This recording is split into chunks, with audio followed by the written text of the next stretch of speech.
it's AJ from the music scene, and today Steve Price from the Bundy Gig Guide joins me. Steve, welcome to the show. Thank you, Amanda. It's so nice to have you here with us. Now, September 2nd this year sees the Bundy Gig Guide turn 5 years old. Can you tell us, it just seems to go from strength to strength, some really small, humble beginnings to this huge, big thing that in Bundy now. Tell us a little bit about the Bundy Gig Guide and how you got it started.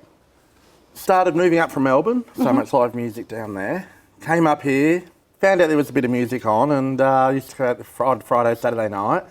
But I kept finding more and more artists everywhere. And it's like, you talk to them and they say, oh no, I'm here every Friday, I'm here, there, and there was nowhere showing that. Yeah. So I thought, all right, well, let's put something on paper after a few suggestions and a lot of people I spoke to. As you had Abby Sky and I one night emailing each other at about 2:30 in the morning, and all of a sudden here's this picture, here's this thing called Bundy Gig Guide, and it's like, all right, well, let's give this a go. And a few months into it, it's just like, wait, there's nearly a couple of thousand people on this page. Yeah. People want this, and I'll be honest, I wasn't putting much into it because it was quite easy, a couple of phone calls, who's playing there tonight, write it down, put it on Facebook. Yeah. And now we sort of kept growing once I had my mind on, thought, what events could I do, what could I create out of this? And here we are, nearly 5 years old, nearly 10,000 people on the page, and nearly up to 10,000 gigs advertised. Yeah, it's amazing. And there's just so much live music in Bundy. So you say there's nearly 10,000 people on the page. What was that something that you were expecting? How did you manage to get it to grow so fast? I think it was the right place at the right time. Yeah. It was just wanted. The amount of feedback I get, and people just little messages here and there like, oh, we look every Friday night, sit down, have a look, see what's on for the weekend. And yeah. I do get other people inboxing even ahead saying, oh, we got a friend's 40th on the 10th of September or something. Where will this artist be, or who's playing at this place? And because they all want to book it all in advance. Yeah. So it's nice to help people out with that, and having all the venues sending me what's around, it makes it a lot easier. At the start, there was a lot of work for me involved. But the community, the venues, the musos have all seen, wait, this works. So it's not just what I do, it's helped by everyone around too, them giving me the information so I can put it out there for the public. Yeah, it's the community thing. Tell me, what is it that you particularly love about live music? What gives you this passion? First concert, Tina Turner. I literally got dragged there. A babysitter cancelled on me. I was 13 years old. Mum was going with her girlfriends. So I got taken to the Melbourne Entertainment Centre. Yeah. We were in the middle on the floor. So Mr. with a support act, which I've got to look back and they were great. But the whole essence of the live music, halfway through, she sung We Don't Need Another Hero.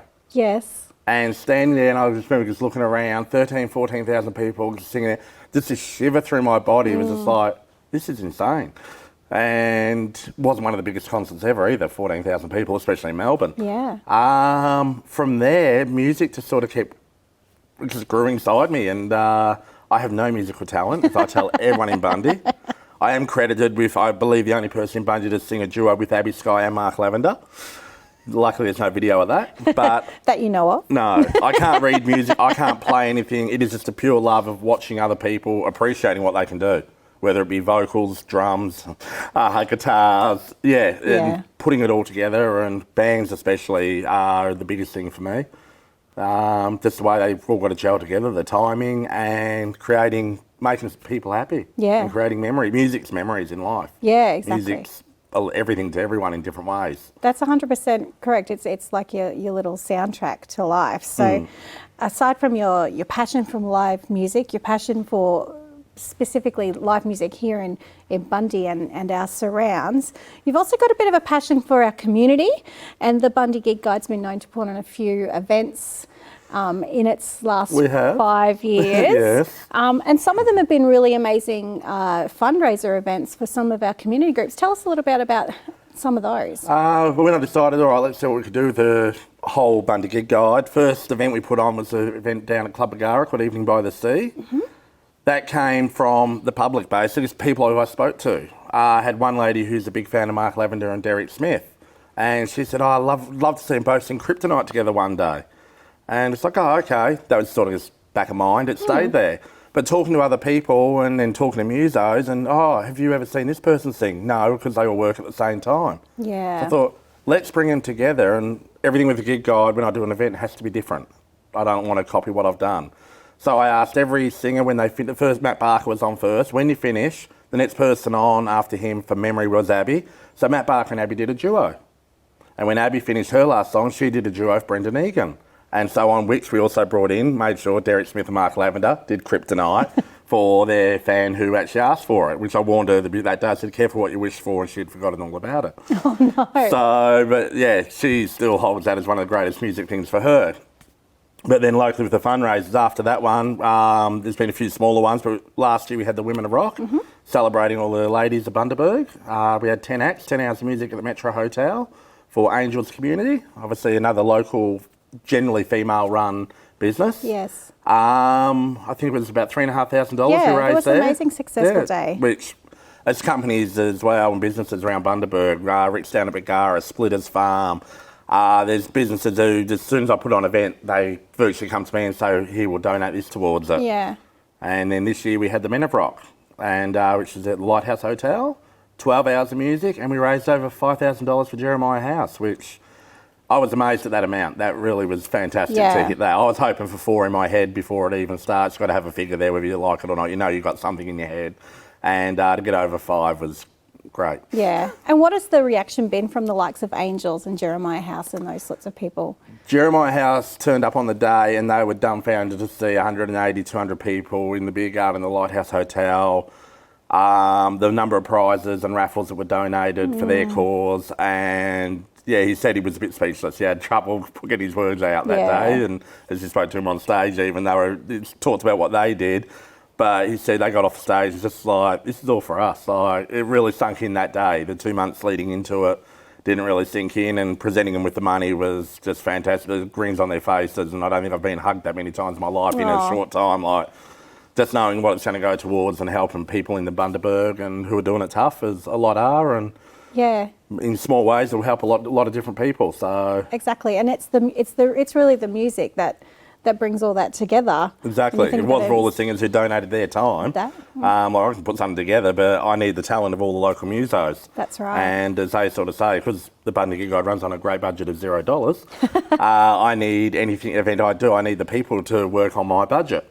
So they all have to give their time, and again, they're helping the community in their way too. So it's not just, it's a team effort all round. Like, it's not one person who does everything there.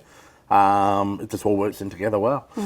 It is an amazing musical community that we have in Bundy. They do all very happy to give their time and you know, just so often too. Yeah, exactly. So often, it's very cool. I don't like to ask anyone like 2 or 3 times in a year, like, do this for free, do this for free, and so that's why I'm always cautious, like planning next year's events already. The musos I've got in line for that. I haven't asked for anything this year, and so I appreciate their time, but I don't want to take advantage of it either at the same time. Yeah, absolutely.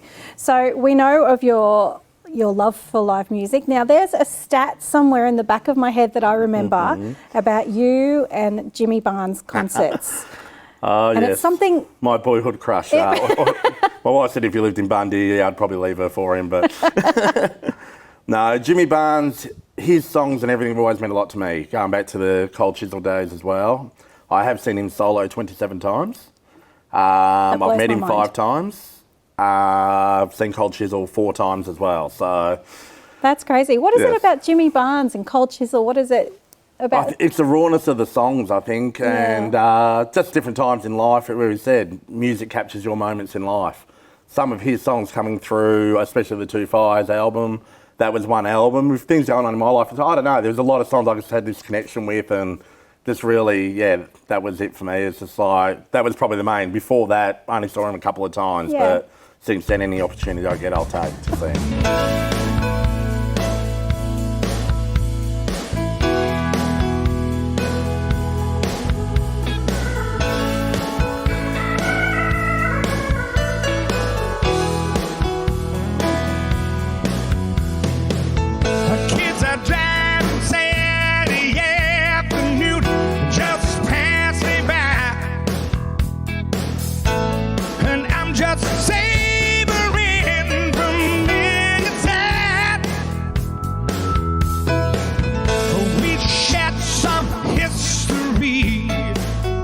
This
Now, you sort of talking events and live music and, you know, great people that you've met and great concerts you've been to. It's rumoured. I was going to say, don't say the name of the favourite, that's hard. Yeah, it's That rumoured. you were, or the Bundy Gig Guide and yourself specifically, were instrumental in bringing chocolate starfish to Bundy Yes. earlier this year. Now, we had the real pleasure of chatting with Mr. Chocolate himself, Adam Thompson, a Yes, little lovely earlier, guy. just before the concert. He's just such a generous and, you know, amazing performer and a really, really lovely fellow. Tell us how that all came about. I think everyone has a moment in life, no matter what you love, what you do, you have a time you get a little bit bored of it or it gets a bit monotonous. Got that word out right. I was getting a bit that way with live music, I think, and I went down a red hot summer down at Noosa, 2021. Even at the gate, I was one of the first people at the gate. Chocolate Starfish turned up. They just got out of the car and started singing one of their songs to the crowd who had all been waiting there for an hour or two. It's like, oh, that's good of these guys. But then they chatted, they took photos, they did all that. And I thought, oh, cool, they were replacing Boom Crash Opera. Right. Which, Adam, if you're watching, I was a bit upset that I didn't get to see Boom Crash Opera because I've still never seen them live. They've cancelled 3 times. But so then they were first on stage. Now, another act I do love is Meatloaf. And tribute bands, I'm fussy when I go watch them.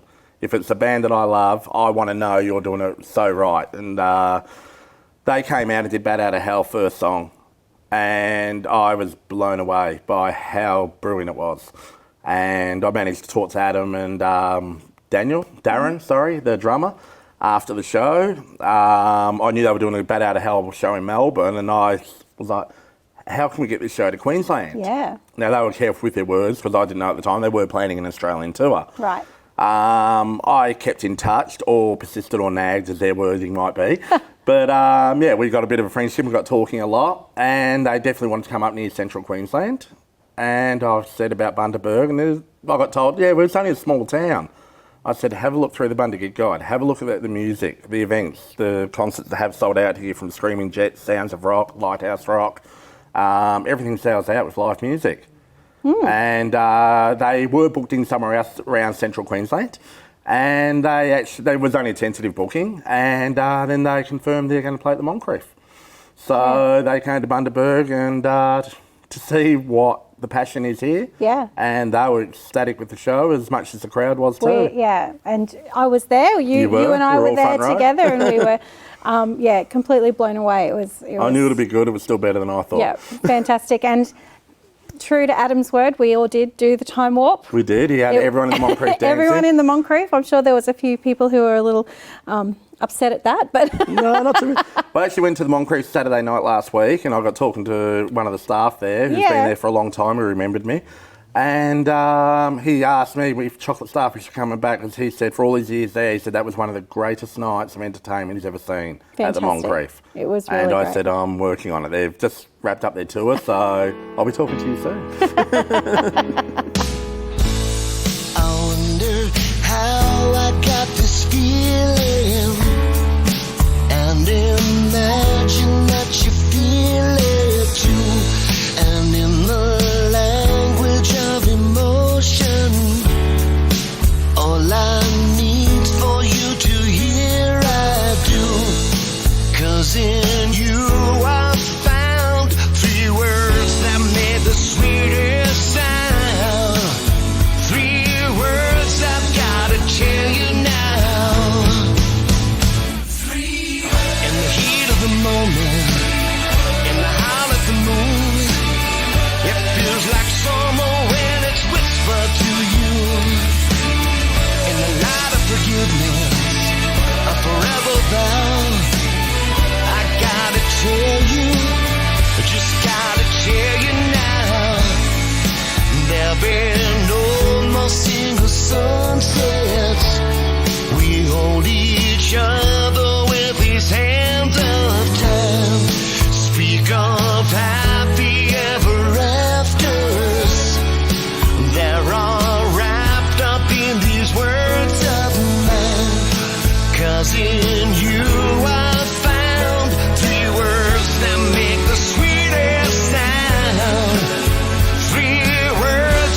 Steve, you were lucky enough to interview some of the artists who were at Lighthouse Country a little earlier this year in April. Tell us a little bit about that.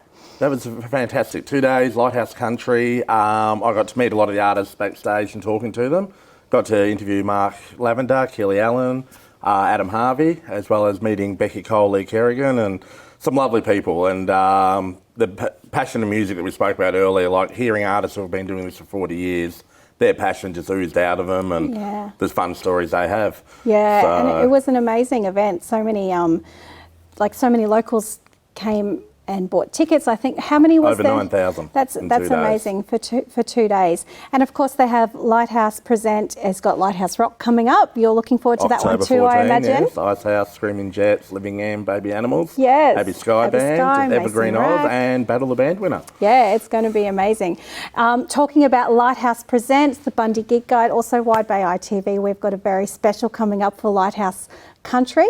A 1 hour special is getting put together, so make sure you stay tuned for that one. Be great to see. Tune into Wide Bay ITV for the Lighthouse Country special. Look forward to it. So Bundy Gig Guide isn't just Steve. It's also made up of your very beautiful and talented daughter Jess and an amazing bass player, Mr. Tony Peel, very funky groovy man. What does it mean to have the support of these people around you to help out with the gig guide? It's a lot. There's also someone else very special, Miss AJ. She's not taking her own credit. There is a team behind it all. Tony's words is I do all the running around idiotic stuff, and you two guys sit behind the computer and correct everything I do wrong, with spelling and everything. But the support I get from Amanda and Tony, especially with everything we do, from designs of T-shirts to creating these events like September. It can't be done by one person. Even like once the event says, it takes the musos, it takes a venue, it takes a lot of people to put one of these events on. So it is a team effort all up, and it's always very appreciated. It's a fun and rewarding thing to be a part of as well. That's just from me personally. Yeah. Chief spell checker, that's me. Definitely, and MC of all events. So you have got the 5th, or we have got the 5th birthday coming up, 2nd of September, Lighthouse Hotel. Yes. Tell me all about that. Tell Bundaberg all about that. The day doesn't really have a name because we came up with 3 different names and none of them really permanently settled. So it is a Bundy Gig Guide's 5th birthday. It is also the longest day ever of live music in Bundaberg. We're putting on 20 hours of live music in one day. And we're also, the more common sense name is the past, the present, and the future. Mm-hmm. So Abbey Sky, who you had on a while ago, had that competition next level with the high school students.